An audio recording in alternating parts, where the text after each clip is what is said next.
Dr. Jenn Kennedy. I'm a sexologist and couples therapist. The Pleasure Project is about sex and relationships. That includes desire, dysfunction, dissatisfaction, exploration, toys, and trends. Sometimes I'll enlist other experts. Sometimes it'll just be me. We'll increase your insight and enhance your pleasure. So tune in. In this episode, I'm joined by executive life and business coach Fernanda Bressan, who has built numerous companies and now guides high achievers through powerful life pivots. We talk about what really happens when the life you've built stops feeling like your life, when success doesn't feel successful, and when you need to lead and to follow, both in the bedroom and in the boardroom. And beneath it all, desire. Not just sexual desire, but the deep erotic current that comes from truth, alignment, and coming back into your body.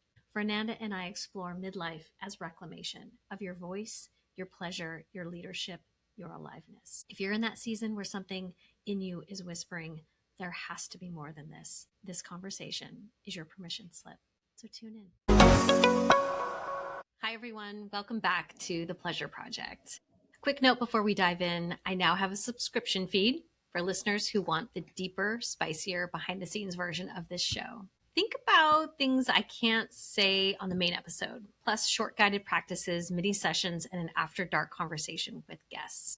It's totally optional, just a little VIP room for those of you who want to join me there. You can find it right under your apps. Hit subscribe. Today, we're diving into a topic that many of us face at midlife. You've built the life that you're supposed to, the career, the family, the home. You've checked every box, but somewhere along the way, the spark, the joy, the erotic aliveness that used to drive you starts to dim. What happens when success stops feeling good? When you've performed the version of yourself that everyone else needed, but somewhere in the process, you lost you. My guest today, Fernanda Bressan, knows this territory intimately. She's an executive life and business coach and the founder of Foundfully. She helps high-achieving individuals and teams get unstuck and navigate powerful midlife pivots by reclaiming their authenticity, voice, and desire. With a background that spans 9 businesses and 7 industries, Fernanda has lived what she teaches. Her work focuses on courageous communication, emotional intelligence, and the belief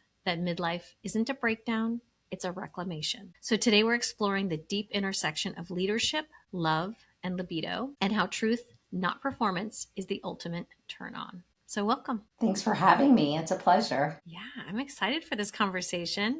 I think a lot of our listeners who are professionals are going to very much relate to it. So I'm excited to have it. I'm excited to be here. Thank you so much for having me. And I love talking about pleasure and how it impacts us and the way we move through the world. So this will be interesting. Yeah. So give us kind of a snapshot of how, because I know you've done all this different interesting work and how you came into this particular position in this time in the world. Yeah, that's a great question.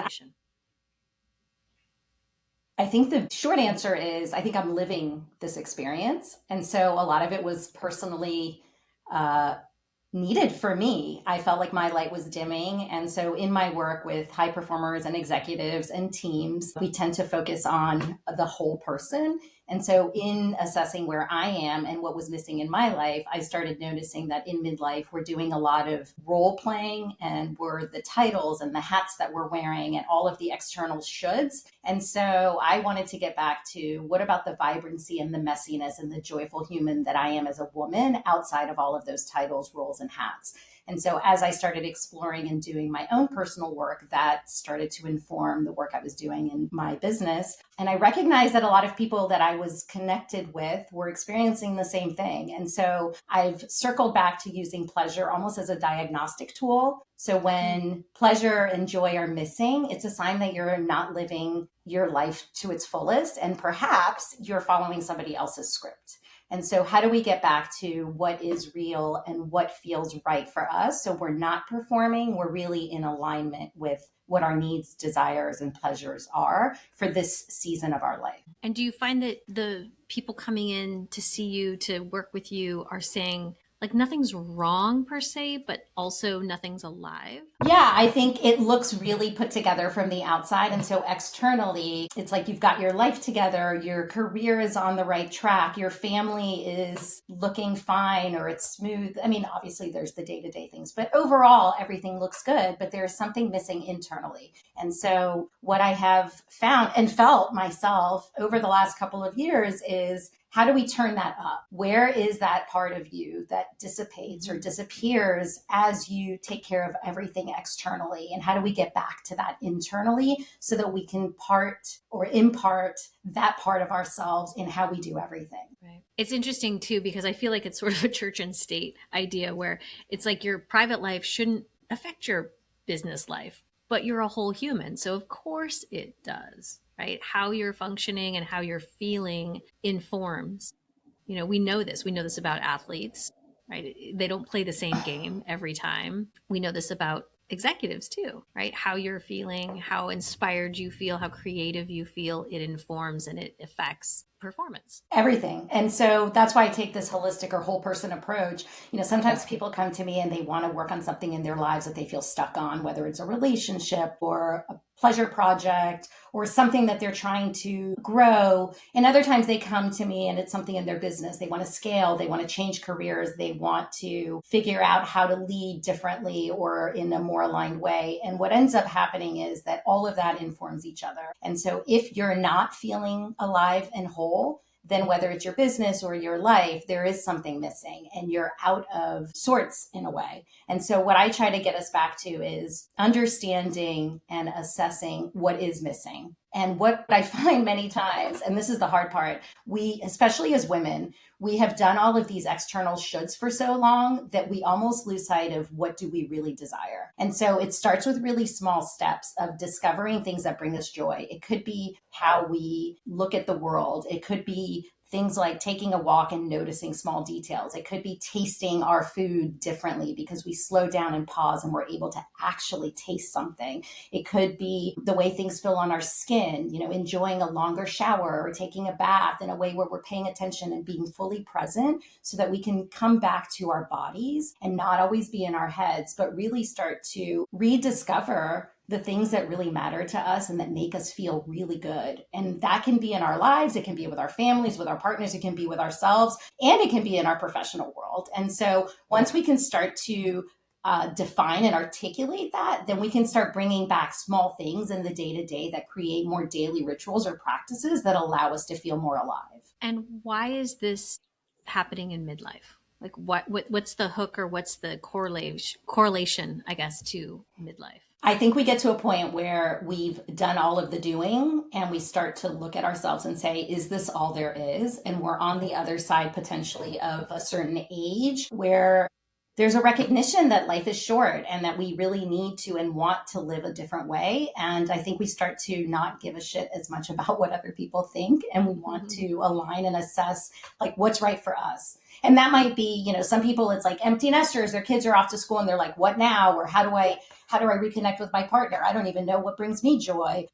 For some, it's like, I've done this career for X number of years and I'm making great money and I feel successful, but I still feel like something is missing or I want to do more for myself. I think with women, it's been, especially lately in the world, I think we're talking a lot about perimenopause and menopause and what happens in midlife and really figuring out who we are. And I think for some people, we knew who we were and we lost sight of that. For some people, we've never known because we were conditioned to do all of the things that we needed to do to follow certain things or check off certain boxes. And once those boxes are checked or we've done the things that we thought we needed to or should do, we get to a place where we're like, okay, now I've done all that. And what now? Or who am I today?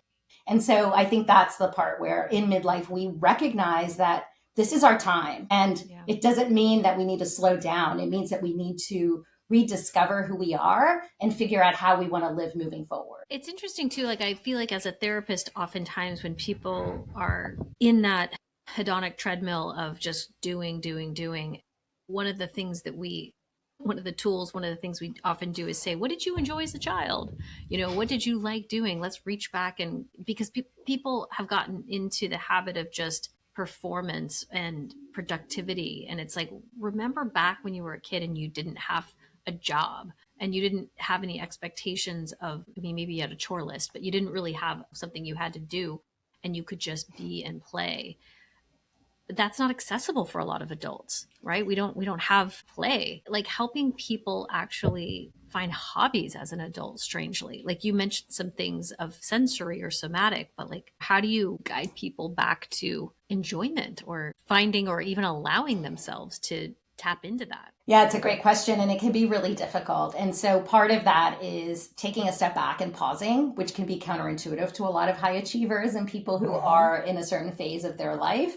And so I encourage people to take that step back. And sometimes it's just one small thing. It could be something like as simple as laughter, like what makes you laugh, or rest. I mean, rest is a huge one. I find that in midlife, one of the things that I'm seeing quite often is people are doing like you're saying, and they're performing and they are achieving, but they don't make space for rest. And there's almost this feeling like rest or pause is a negative. And so I encourage and I'm very action based. And so it's funny because sometimes the action is the rest and it's getting people to take that step back and actually non-action. Yeah. It's what can you say more no's to? That's the hardest thing. That's the hardest thing for like high achievers is inaction, right? Totally. And so I say a lot, like the not doing is the doing. And sometimes it's that. It's like choosing to say no to something allows you to then select how you're going to say more yeses to the right thing. Mm-hmm. I'm also thinking too, as you said, like laughter. Laughter is typically a reaction or an interaction. I mean, I guess you could be watching something that's funny, but it's so relational. You know, when you're with somebody that helps you have a genuine reaction that's just fun, you know, then it feels so good. And having that, you know, relatability and such is like, it's such a nice grounding, centering experience when you are having humor that feels authentic. And I think most people really enjoy that dynamic, but it's a welcome experience. So yeah, that connection is so human. Well, I think connection is the key word, right? I think one of the things that we're missing because we are so connected but disconnected with social media and technology, one of the things that I find really valuable is how do we reconnect? First with ourselves through small things, like I said earlier, or how do we connect with people who feel safe and where we are able to have moments of joy and laughter and pleasure. And that can look so many different ways. I think the other thing that I really try to stress is that my joy and my pleasure doesn't look the same way as yours. And it doesn't have to. Yeah. It's really about assessing and defining what works for me. And that could be a completely different thing than what works for somebody else. And so the non-judgment piece is really key. I start with people doing often an exercise where we get deep in terms of where are some of those inner voices coming from and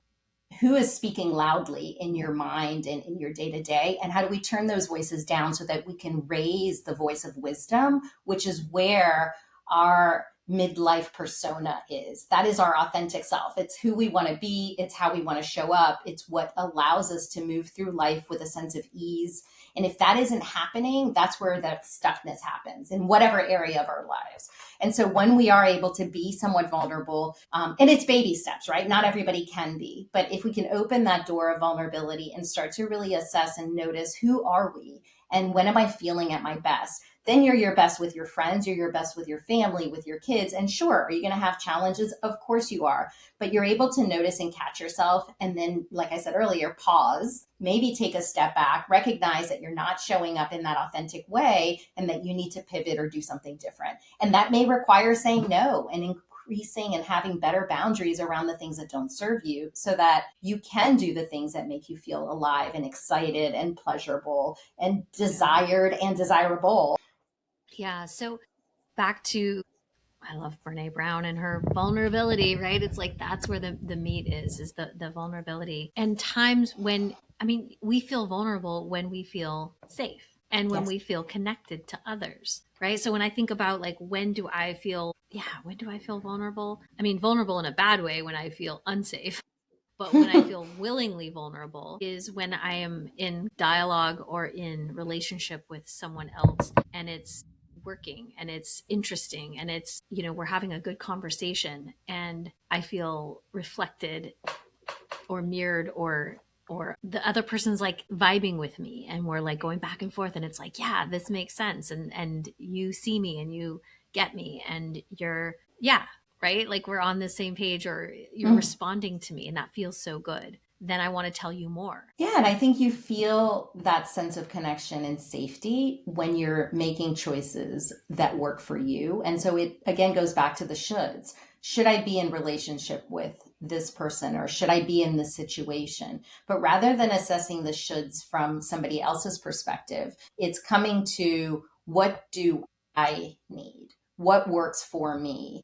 And does this situation, does this relationship, friendship, career path, do these choices allow me to feel present, safe, and be vulnerable so that I can be courageous and I can show up authentically? And that feels aligned, and it feels like I'm living my best life. And this applies erotically, this applies professionally, right? Because all of these things port to the various contexts that we navigate. Well, and we're these multidimensional beings, right? We're not just one version of ourselves. We are ourselves in different situations. And so whether it's in the erotic, whether it's in the professional, whether it's in the familial, we need to show up in that way and make those selections and choices in all those areas. And some are going to be harder than others, but it's almost like using pleasure and joy as a compass to assess decision making. How have you seen shame act as like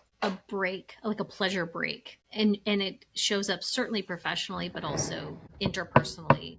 Yeah, I think unfortunately shame is so prevalent, and one, it's being able to name it and recognize that that's what we're feeling so that we can then address it and figure out how to turn it down or minimize it. But it is there. And I think we feel it in all different ways in different areas of our lives. And so if we can recognize that some of what we're feeling is shame, then we can do something about it. And so what I try to do is ask questions and really mirror back certain things so that people can get to a place where they recognize that this is something that doesn't need to hold them back. And they may have become a defined part of who they are based on those externals that we're trying to let go of. So how do we first recognize that it's there? And then what are the steps we can take to, we're not going to fully get rid of it, but once we recognize it, we can separate from it and let it be its own thing, but it's only one part of who we are. And we're so many other parts, right? And so how do we allow those other parts to speak more loudly and really make the decisions that we're choosing to make from those other places? Yeah, because I find when people are operating from shame, it's this thing they're pushing away from, or they're hiding or avoiding. And so certainly in the bedroom, it becomes this thing of like, don't notice this. Don't see this part. I'm hiding the ball. And in the boardroom or in decision making, right? If it's this wounding, or if it's this fearful spot that, maybe it's a past failure professionally, that would be shameful. Say you had this perceived failure in a past professional situation, I would imagine that feels like a tender spot that you want to avoid. And so if you haven't processed it, if you haven't reclaimed it, then it might be really tricky to enter a zone that feels similar. Yeah, absolutely. And I think some of that is about self-worth and how we're showing up, whether it's in the bedroom or in the boardroom. If we can reclaim, as you said earlier, who we are and what we feel we hear, how we feel, how we see ourselves, basically, and our sense of enoughness, then we can show up differently in the boardroom and in the bedroom. And part of that requires vulnerability, and it does require taking that mask off and being who we truly are. And in order to do that, we do need to either leave shame at the door and or find places and people that allow us to feel the safety we need, where we can self-express. And in order to do that, again, it comes back to being present, recognizing where we are, what we need, and getting back to how we feel in our bodies in this moment. And that impacts everything we do. It does. It's interesting. And the other side of this it's not like one day you just leave shame on the side of the sidewalk. You're like, No. okay, I'd like to leave you behind as my carry-on, right? You just Wouldn't that be nice? I know. Wouldn't that be so nice? You're like, I don't need you anymore. You can stay there. But, and this happens in the business context, you know, like literally a flash of past like cringy business moments happened for me when I thought about the word shame. Because I think we all have those, you know, as I'm a business owner, I've also been an employee in the past where I think about regrettable decisions or exchanges, or, you know, I've been fired. I was laid off, but you could call it fired, whatever. I think of that book, All the Cool Girls Got Fired, or whatever. Like it just came out. I was like, I think I'm part of that club, you know, but if the transition away from shame into the reclamation piece, I think becomes like, it's a lesson, or it was just an experience. And what is the takeaway from it? And that happens in the bedroom too, right? Of like, it's just an experience. You can neutralize it to some degree by learning from it and being curious about it and deciding, what am I taking away from this? Instead of like, I'm inherently bad or this makes me somehow flawed, but like, where am I going from this? Right. And that's, I think the maturity that we have in midlife is I can look at this thing and I don't have to inherently make it say something negative about me, but it's just part of my whole package of like some of the scars I have as I move forward.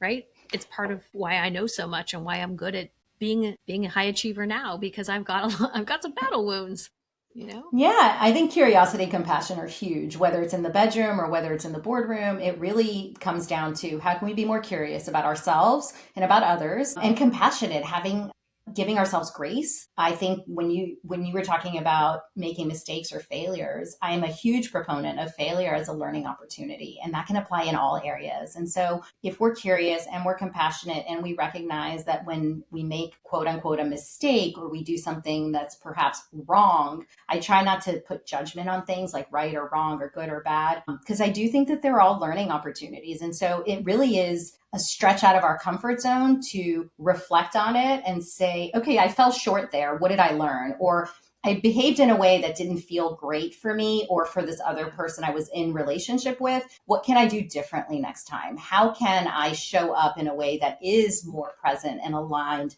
so that I can be vulnerable and perhaps have a difficult conversation or have to say something where I'm speaking from my truth? And what does that look like? Right. And in midlife, I think we get to a point where we're like, if someone isn't understanding my truth or doesn't want to hear what I have to say in a certain way, then I get to choose how I interact with them going forward, whether it's professionally or personally. Mm-hmm. And so we have choices. And I think every relationships are voluntary. And I say that a lot, even to my teenage daughter. We don't have to stay in relationships that don't serve us. And I know sometimes that can sound almost selfish, but I think it's actually really healthy. If we aren't feeling what we need to feel, or we're not able to show up in a way that allows us to be who we truly are, then we get to choose what dynamic that looks like or how much energy or time we put into that dynamic. Yeah.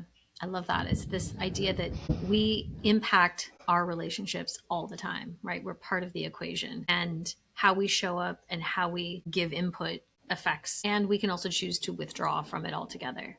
That's part of it. Yeah. And I think that selectiveness allows us the space and the time, because we all have 24/7, right? Like we all have the same amount of time. And where do we put that time? And I believe, at least for me, as I've gotten older, I realize that when I choose the things that help me feel good, or the things that I'm excited about, or I'm with people that see me in a certain way, then those choices dictate the mood that I have, the feelings that I have, the growth potential that I have. And so whether it's personally or professional, again, those selective choices help me live a life that feels more turned on. Yeah, I agree. I think Taylor Swift just said something like attention.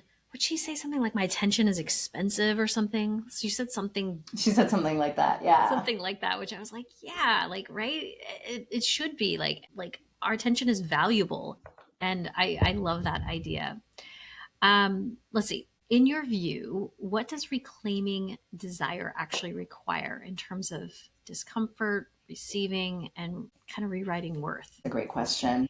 I think, in my view, it requires the bravery to go for it before you know what the outcome is going to be. Mm. And trusting yourself. Yeah. Yeah. Because there's no guarantees, right? It's not a formula. It's an interaction. Well, and as you said before, the challenges, the failures, if you go for something and it doesn't work out the way you thought, there's still an opportunity there for growth, for learning, for exploration, and for curiosity. And so jumping before you're ready takes a lot, but if you don't do it, then you're always stuck in the what if I had, or what would it look like? And so I am a big proponent of starting something before you're ready, taking chances, obviously calculated, and risks need to be assessed, but doing so from a place of like, this aligns for me. I'm going to go for it. What is the worst thing that can happen? I ask a lot of what if questions. Well, what if it doesn't work out? What if it does? What if the person that you meet up with or have a conversation with or have a sexual experience with or whatever, what if that helps you learn something about yourself or lights you up in a way that you didn't know you could be lit up? Yeah. Yeah.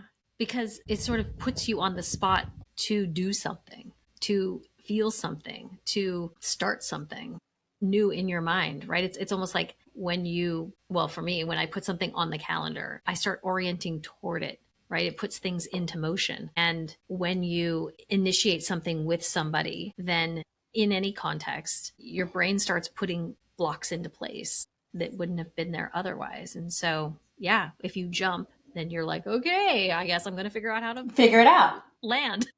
Yeah. Right. And sometimes that can be really scary, but it doesn't mean you shouldn't go for it. And you may surprise yourself. And I think that that's something that's missing sometimes in midlife. It's almost like we're living this very kind of mundane, like you said, dim, but maybe like almost numb. And so what I try to encourage is like, what is going to take you from a place of numbness or dimness to a place of feeling bright and excitable? And sometimes it is that jump and that, stepping into a fearful space safely. And what about people, and I'm doing parallel on purpose, people who are in like longer term relationships or in longer term careers or jobs, where things have been, they're in a kind of a status quo of familiarity, maybe safety, but also boredom, a little bit of like monotony, what then? I think it's about communication. And it starts with us being able to honestly look at your situation, whether it is in a long-term relationship or in a business or a job that you've been with where you feel comfortable, you're making good money, you feel like I've reached my potential, or in the relationship, I love my partner, everything feels safe, there's a sense of security, I've again checked off all the boxes. But it's like, oh, I'm still on the same hamster wheel every day with the same situation and the same conversations. So I think it comes to having a deep, honest conversation with yourself, which again goes back to how do I get present? How do I actually take a little time for myself and reflect on like what's working and what's not working? Or if it's not working, what am I scared of seeing or saying? And then communicating that externally, whether it's with a partner or a child or a parent or a boss. Communicating it doesn't mean you have to do something about it. It means that you want it to look a different way. Doesn't mean you're going to quit the job or you're going to leave the marriage.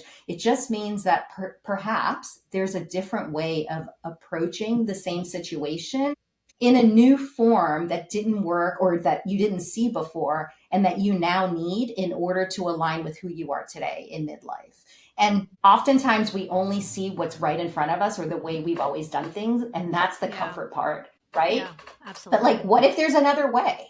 And so I think for me, like professionally, one of the things I end up doing with a lot of people is I provide a non-emotional kind of what are the other ways? And they're like, oh, I've never thought of that. Right. Like, let's unpack this. Let's look at it, turn it around, look at it from other angles. Like what else could be? Yeah. And not judge that it has to be a certain way because there are a lot of different ways to skin the cat, right? Like what if there's, I know, I knew you were going to say that. I like my cat very much, so I don't like that saying, but there are different approaches to things, right? So how do we approach something in a way that works for us today? And by the way, what works today may not work tomorrow or next year. And that's okay too. And so I think that one of the things we forget is that when we make a decision, we get to change our minds. And so where the fear lies sometimes is that if we choose something or we decide something, we're stuck again on something else. I remind people often, including myself, that those decisions are temporary. We can make a decision today that aligns or works for us, but tomorrow it can change. And that's okay. I get to rewrite that story whenever I want. It's my story. It's my life. And also just even a minor tweak in approach, in language, in even sometimes just having a conversation has us shift around how we feel, how we expect, how we relate, right? It's like, it's amazing how just something different feels and can shift our energy.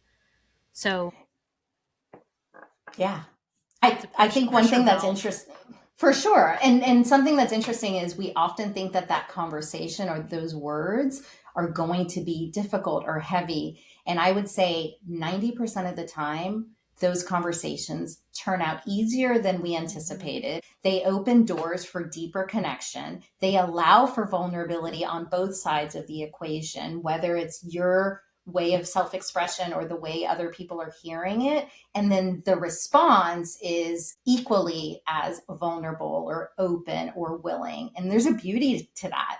And I think I talk about collecting proof. And so if we can do these baby steps over time, like have a difficult conversation or say something that aligns for us or say no to something that doesn't, and then we can remind ourselves and collect proof that when we do that and we live authentically and in alignment and vulnerably, then things tend to work out in a more positive light for us. Then we're willing to try again when it doesn't work or when we're fearful or when we're hesitant. Well, and ideally, when you take that risk by having that conversation, you're encountering somebody who is also meeting you as a human and being human with you. And like you said, maybe tapping into their own examples of needing that sometimes aliveness or shift or remembering when they've been in your shoes or something, you know? And that's not necessarily true. Maybe you meet their fear or their abandonment or whatever, and they're like, don't leave or don't feel this or, you know, get back in line or whatever. That could happen too, especially with a boss or with a partner who's like, you know, but ideally there's some openness and there can be a conversation that can shift in the positive.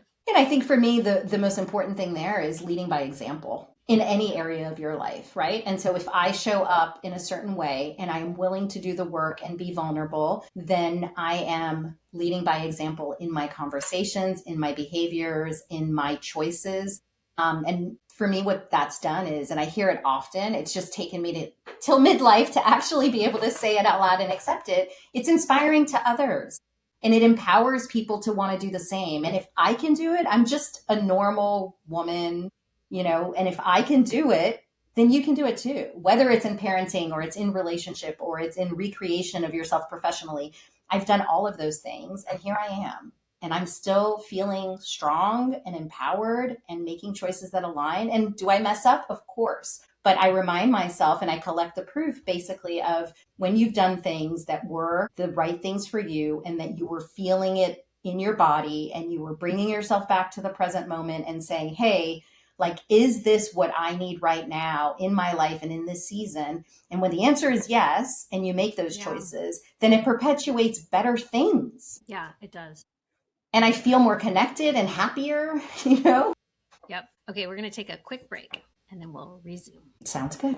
A quick pause here to share something that I've been working on that I think you will really appreciate, especially if you've ever felt confused or disconnected from your sexual desire. It's a self-paced course that I created for women who want a better understanding of their sexual desire, especially if it's felt confusing, inconsistent, or hard to access. A lot of us are taught that desire should just be there, effortless, spontaneous, always on, but that is not the reality for most people. And when it's not, it can leave you feeling frustrated or like something is wrong with you. If you've ever felt turned on one day and completely disconnected the next, or if you've struggled to say what you really want sexually, if you're both excited by the idea of vibrant sex and hesitant about what that even looks like, this course is for you. Desire is complex. It lives in your brain just as much as your body. And in this course, I guide you through the understanding of your unique relationship to it without pressure, shame, or performance. You'll get short videos and guided worksheets to help you map out your personal erotic template, Identify what turns you on and off and what shuts you down. Understand the blocks that might be getting in your way. Reconnect with your body, and you'll explore your sexual self with more confidence and curiosity. You can go at your own pace. You don't need to want more sex. You just need to want to know yourself better. So if this resonates, then head on over to pleasureproject.us and learn more and enroll in the course. Now back to the episode. All right, welcome back. So let's step back in. And my question is, how does stepping back into personal leadership outside the bedroom shift what's possible inside it, even if you're not coaching directly on set? I think when you're feeling empowered in life, then you're able to be non-performative in the bedroom, and you can show up fully and vulnerably and be yourself, even if you're uncertain or you have fears or you need to have certain conversations. Perhaps starting outside the bedroom is actually a way to encourage more authenticity in the bedroom, is what I think I'd say. Mm-hmm. Yeah. Does that make sense? Mm-hmm. Yeah, I think so. I think, effective risk taking in any context generalizes, right? Like if you do it successfully in one context, you can have it work in any other place. Why does erotic energy and leadership both rely so much on presence, risk, and truth? Like, where do you see that? I think it has to do with who we are.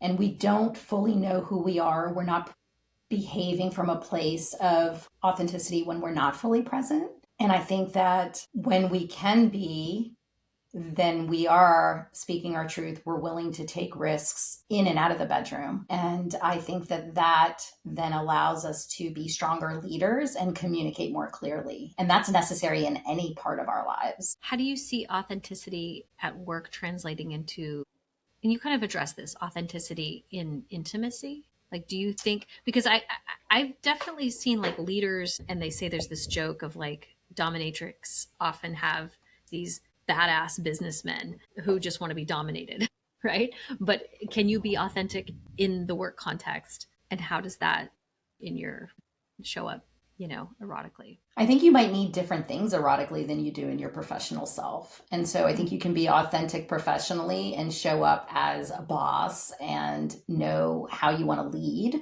and be somewhat vulnerable, take the mask off and actually be honest about who you are in the workplace. And then that doesn't necessarily mean it's a direct reflection or a mirroring in the bedroom. So I'll speak from my personal example. I think I'm a very strong action taker. I'm very much a doer. I like to see things come to fruition in my personal or in my professional life. I like to not be in control as much privately and in the bedroom. And I sometimes don't want to make decisions and I want somebody else to take charge. I mean, from making dinner reservations to what a romantic evening can look like, sometimes it's just nice to be out of control because I am so in control in my professional life. Now, both of those are authentically me. I'm just able to articulate and communicate those things differently in a workplace setting and in a personal setting. And I think they're important because they make me an entire version of myself. And so I think that kind of the being able to understand ourselves, especially in midlife, is very important. And so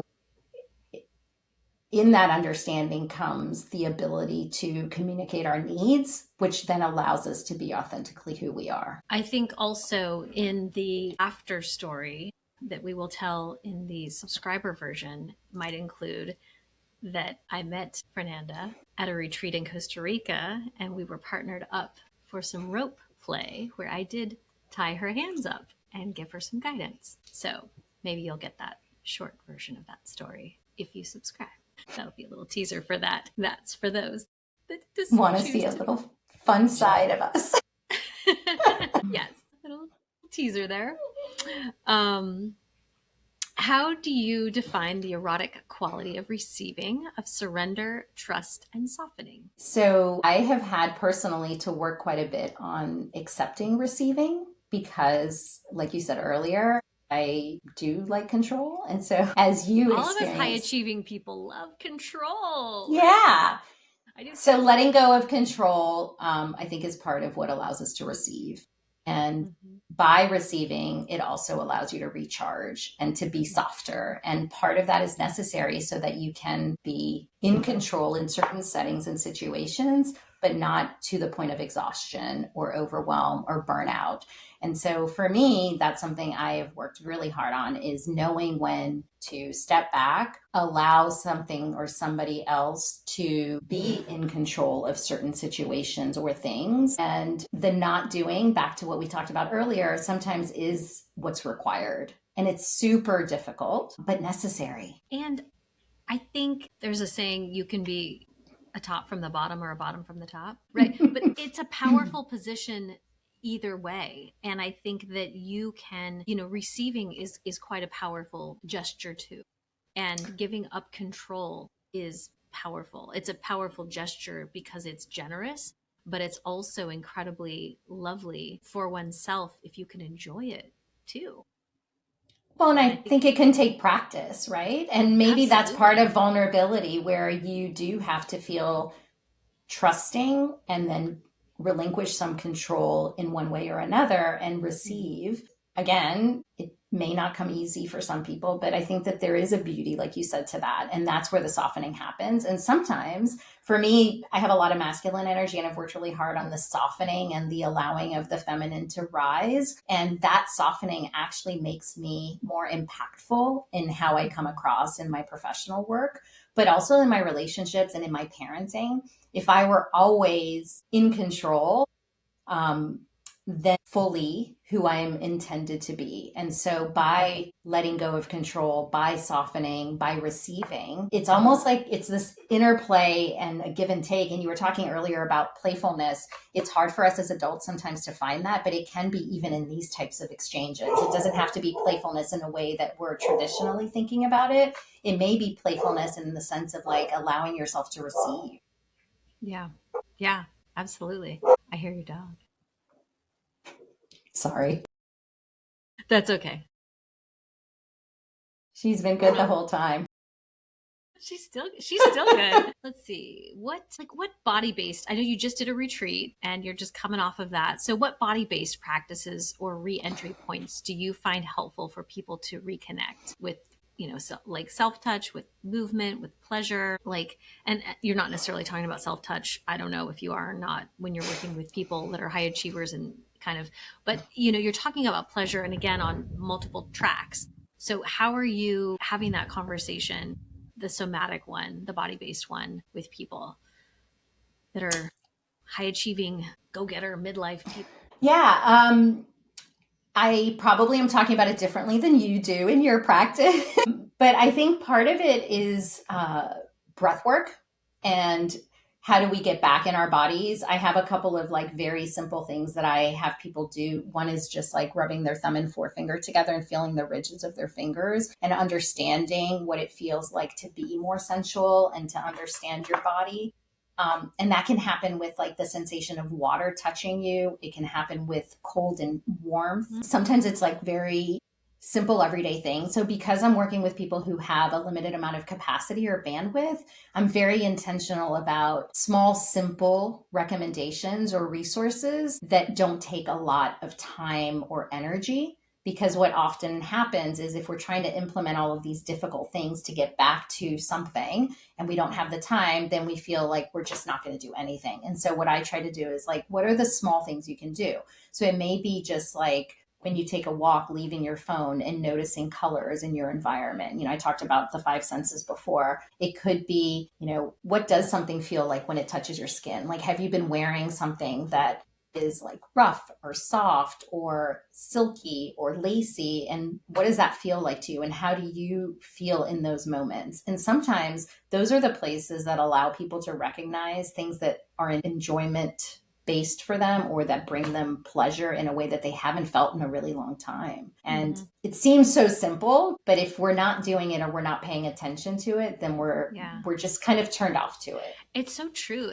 Your sweater looks super soft. Yeah. Right. And so it's just, when you wear something soft and it just feels good and you notice it all day, right? It just feels yummy and it feels like a treat. But it's just as easy to ignore it and to just be oh, I just got dressed and I moved through my day. But it's well, wait a minute. how is that feeling on your body? And when you're feeling that, how do you move through the day? How do you show up even on a virtual Zoom call? And like, how do you not show up at your best? And where are the choices you can make that allow you to show up where you're feeling that sense of aliveness? I feel different when I look cute. Like when I put a good outfit on, I move through the day differently. I feel cute. I want people to see me. Like I want to make sure that like, you know, and it's like so I think it makes a difference to, it's part of self-care. I think it's part of, it's just like versus function. It's what we choose to ingest. It's what we choose to wear. It's how we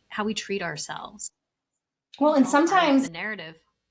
yeah, I mean, you asked about softness earlier. Sometimes it can be like even the unseen things. So, like, I'll give you a personal example, a little vulnerable. A couple years back, when I started recognizing that I wasn't fully feeling alive, I realized that I always liked really pretty, lacy, feminine lingerie. And I hadn't bought myself any of that for a really long time. And so I went out and decided that I was going to get myself some pretty things. And so I wear things that make me feel sensual or sexy or pretty underneath. And it doesn't necessarily mean I'm doing it or showing it to anybody else, but it's how I show up for myself. And so when I talk to women, especially women in midlife, and I give that example, people say, wow, like, something that simple shifted how you felt. And I'm like, yes. So now like it could be from like the way I put lotion on my body after the shower and then putting on something pretty. And again, it's for me. And so recognizing that, and I like, it took me, it's such a silly thing, right? Or it could be a silly thing, but it was so impactful that it changed how I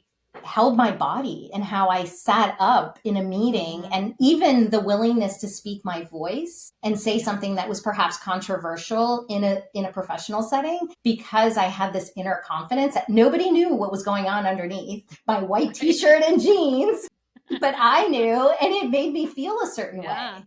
So I think if you can find those little things, and that's what I try to help people uncover, like what are the little things, not everybody needs to wear lingerie, but what are the little things that are going to make you feel like you?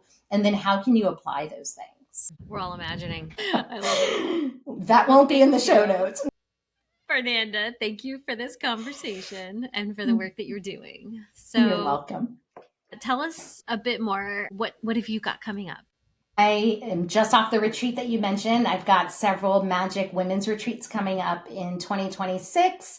I co-founded an incredible community for women here in Austin called Joyful Motherfuckers, and we have a virtual option as well. And it's basically where women can be real, raw, and uninhibited. And we have events, we have workshops, and all kinds of really bonding and connecting experiences for women in midlife. And then my one-on-one work, which is really where I thrive. And I really feel like I become an integral part of people's lives and businesses and help walk beside them and get them unstuck and moving towards feeling more of that aliveness and reclaiming who they are. Great. And you can find Fernanda on Instagram at Foundfully. We will put this in the show notes as well. So thank you for listening today, and please follow and subscribe. And also, if you are wanting to learn more about this and get the inside scoop about Fernanda and I in Costa Rica, then please subscribe to the Extra VIP. So you can do that in your app, and I'll see you in the next episode. Thank you. Okay, we're going to keep rolling, and then we'll just shoot the next ones. Okay, so couple things. Let's see. Okay, so questions. What is one belief about sex or intimacy? Oh, I can hear that. I think I moved. Okay. Sorry. That's okay. Okay. What is one belief about sex or intimacy you've changed your mind about? A belief about sex and intimacy that I've changed my mind about. That as we age, we slow down the exploration and the desires that we have. I think it's actually the opposite. I think we feel more confident and liberated, and we want to explore and do things differently. At least I have. And I feel like I want to sometimes scream that from the rooftops so women specifically can feel empowered to explore who they are and try things that maybe they felt ashamed or weren't willing to try before and can now. Mm-hmm. Yeah, I love that. It's like, we're not slowing down. We're just getting warmed up. Good. Well, things change, but like knowing that change is okay doesn't mean it has to be bad. It could be like positive change. Mm-hmm. Yeah. Yeah. And I think it's acceptance of the change. It looks different, but it's wanting what you have and directing your life in a way that feels good. What's one mistake you made in your 20s that you wish you could redo? Well, probably not believing in myself and feeling like I wasn't enough. And I've come to recognize that I am, and I could have done it differently, but I probably needed to have made those mistakes in order to do all the things that took me to where I am now. So I would probably redo the way I talk to myself. I was really tough on myself and probably my biggest critic and judge. And it took me a long time to break that pattern. So, yeah, I think most of us are pretty hard on ourselves, and that critical voice can get very loud. I see it a lot, and I help not just women, but men have it also. And now with a teenage daughter, it's something I really try to instill. And I will tell you a funny story, or kind of maybe not funny, but when she was really little, I learned from a therapist that kids see what you do, not what you say. And so I had this practice of looking in the mirror and saying something positive to myself every day, and that she would hear it or see me doing that. And it was so uncomfortable, but I continue to do that. And it really shifted and changed the way I look at myself and the way I judge or not judge my body. And I've used it in professional settings in different ways where people have to say positive things to themselves while looking in a mirror. And it can be hugely impactful. I love that. My 20-year-old self would not have done that.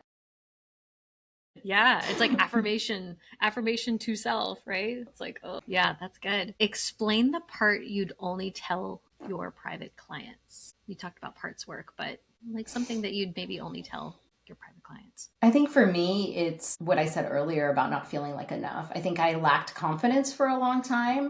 And it was a story that I had created, and I continued to perpetuate it by living a certain way and not owning my truth and not embracing that I actually have a gift and I can support and help others. And I have this tremendous amount of capacity, and that I actually don't get drained by supporting others. I get energized.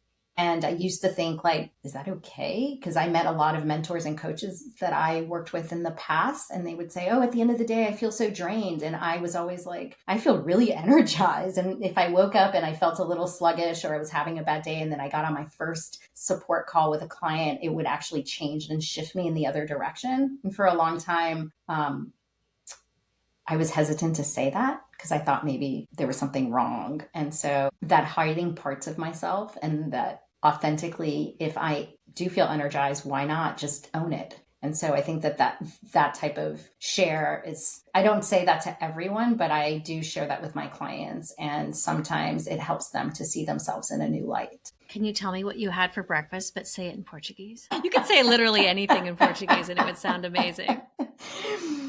Funny enough, I actually had pão de queijos brasileiros e cafezinho for breakfast today. I love which it. are I don't even little cheese. They're little Brazilian cheese breads. Everything and a little sounds coffee good in Portuguese. I love it. Okay, so now we have to tell the story of Costa Rica. All right. We were there for a retreat with Esther Perel, and we were partnered off. We chose each other as partners. This was a couple days into the retreat, and there was a gal that was doing Shibari. And we each took a turn, and it was ropes work where we were supposed to tie hands together. Right, there was the guidance was kind of loose, but yeah, where the hands were together and the wrists, right? So we were supposed to tie the wrists, and loosely that we were given the role of tying it, and then without speaking, there was supposed to be some guidance of pulling. The person that was dominating was pulling, and the other person was giving indications of wanting or not wanting by physical cues. All the communication was nonverbal. And so it was really subtle, and it was interesting, right? Because I didn't know you very well. And it was quite And it wasn't just the hands. It was also, we tied around the body. But initially, wasn't it the hands? Maybe we started with the hands and then. Yeah. And the there room was wasn't definitely very some long, so it wasn't like there was all this distance, right? It was like pretty close. we're close. Actually, I think I have a photo, so maybe I'll include that in the show Yeah. notes for the VIP people. And yeah, it was this very intimate thing of like, do you want this? Do you not want this? How close can I get? How tight do you want the rope? Like how comforting is it? Are you going to panic? Like, right? It was kind of a lot.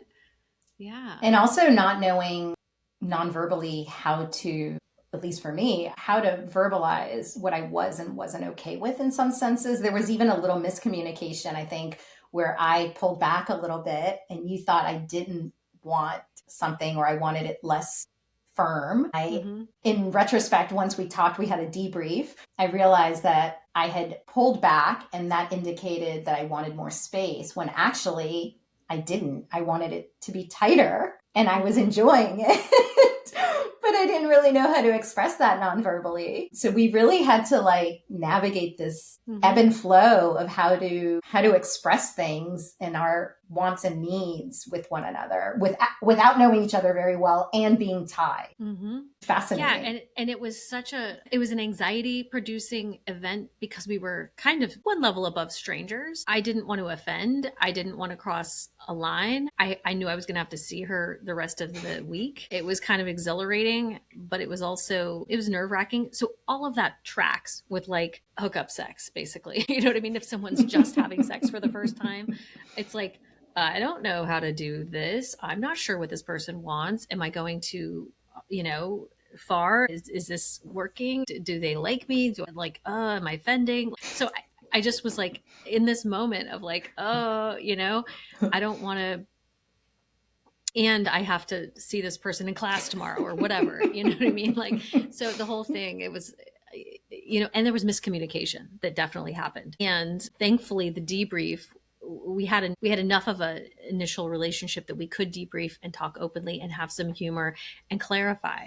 Whereas a lot of people initially having sex don't even have that, which is ironic because they're having sex, so they really shouldn't have sex probably because they don't even have that. But like the willingness to talk about it, right? And articulate what they meant, what they wanted, what they needed, right? Those are all relational skills that can be sometimes really tricky in the vulnerable space. And when you're tied up, you give up some of your ability to flee or to protest. And we could have spoken, but we didn't because we were trying to follow the rules because we're both high achieving rule followers. We're both rule followers. To an extent, right? yeah. So we didn't want to, we were like, we don't want to mess up. Yeah. There were people in the room that bailed out, right? They felt really uncomfortable. And so they left for different reasons, which is fair. But there was a lot of mixed reactions to the exercise. And I thought it was fascinating and really interesting. So, but I loved it. I actually learned a lot about myself. I feel like I learned that I thought I was a great communicator and I am professionally, but I recognize that in certain vulnerable situations that communication, especially non-verbally, was harder for me.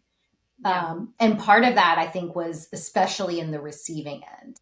And since then I've done work, not with ropes, but I've done work on understanding why that is or how to show up differently and be able to receive more fully. Yeah. I think it was like an incredible door opener for a lot of personal recognition. And I think we all experience things that surprise us in ways that can be further explored. She let us bring the ropes home, and I saw my rope the other day. It was actually in the dog toy bin, and I was like, what is it doing there? That is not where it belongs. That is sacred. Get that out of there. Come on. Let that end up there. This is important. Anyway, well, thank you so much. I have appreciated this, and thanks for that extra little special input. So you're welcome. Thank you. All right. Hey, it's Dr. Jenn. Thanks for tuning in. If something in today's episode resonated with you, please take a moment to leave us a review and drop a comment. We'd love your feedback. It really helps support the podcast and keeps this content coming your way. If you're looking to dive deeper into pleasure, connection, and self-discovery, check out my Pleasure Circle course, where we explore these topics in a fun, guided way. I also write a weekly newsletter with articles, insights, and inspiration to help you live a more pleasure-filled life.